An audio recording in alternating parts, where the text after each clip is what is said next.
আজকের রান্নাটা একদম আলাদা স্বাদের। আলু দিয়ে যে এতটা টেস্টি একটা রান্না করা যায়, এই রেসিপিটি আপনি না বানালে বুঝতেই পারবেন না। এটি রুটি, পরোটা, লুচির সঙ্গে জাস্ট ফাটাফাটি লাগে খেতে। হ্যালো এভরিওয়ান, আমি মিতা।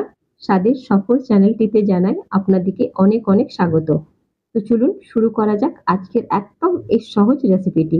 তো এখানে আমি 250 গ্রাম ছোট আলু নিয়েছি। আলুটাকে ভালোভাবে সেদ্ধ করে নেব। আলুটাকে ততক্ষণ অবধি সেদ্ধ করব যতক্ষণ না আলুটা ভালোভাবে নরম হয়ে যায়, কিন্তু আলুটা যেন গলে না যায়। এবারে গ্যাসের ফ্লেমটা বন্ধ করে দিয়ে এটা জলটা ঝরিয়ে নিয়ে আলুর খোসাগুলো ভালোভাবে ছাড়িয়ে নেব। আপনি চাইলে ছোট আলুর জায়গাতে বড় আলুও নিতে পারেন। তো বড় আলু নিলে ওটাকে 2 ভাগ বা 4 ভাগে ওটাকে ভাগ করে নেবেন।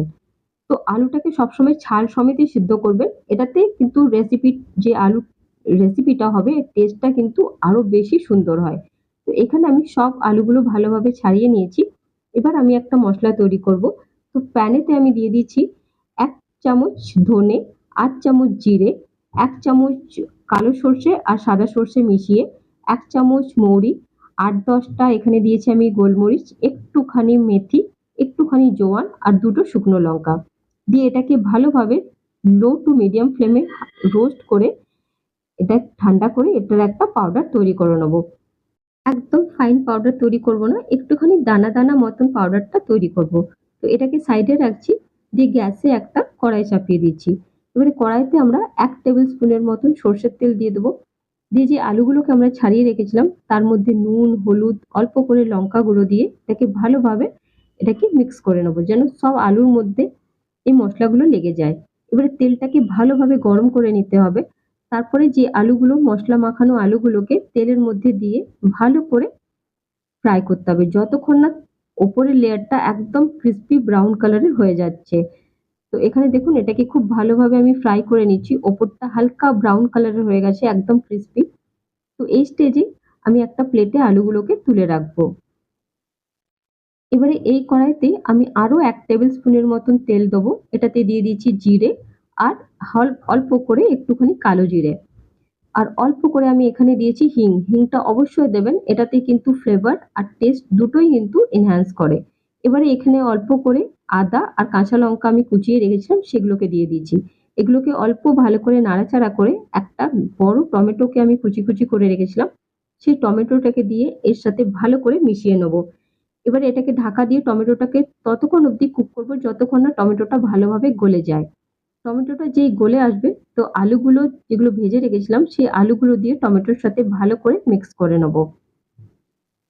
এভাবে টমেটোর সাথে ভালোভাবে নাড়াচাড়া করে এর মধ্যে দিয়ে দেবো স্বাদ অনুসারে নুন, হলুদ, লঙ্কা গুঁড়ো আর অল্প করে বিট নুন।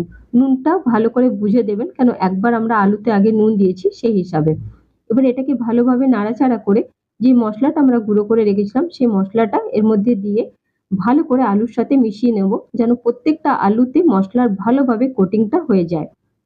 এবারে অল্প করে আধ কাপের মতন জল, আমি এখানে মশলা ধোয়া জলটা ইউজ করছি। আধ কাপের মতন জল দিয়ে গ্যাসের ফ্লেমটা একদম লো করে দিয়ে এটাকে ঢেকে এটাকে কুক করতে হবে 5 থেকে 6 মিনিট অবধি।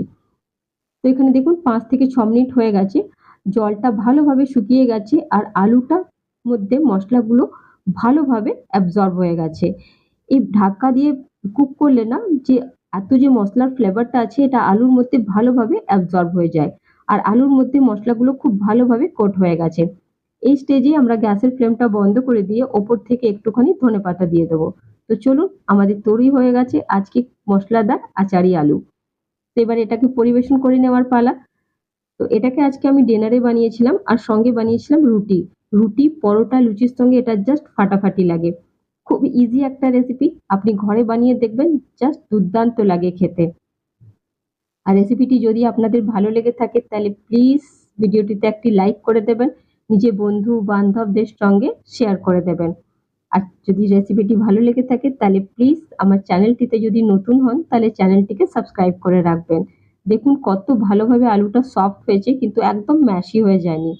এভাবে আপনি দেখুন রান্না করে, আশা করছি খুব ভালো লাগবে। দেখা হচ্ছে অন্য এক রেসিপিতে। ততক্ষণের জন্যে বাই বাই।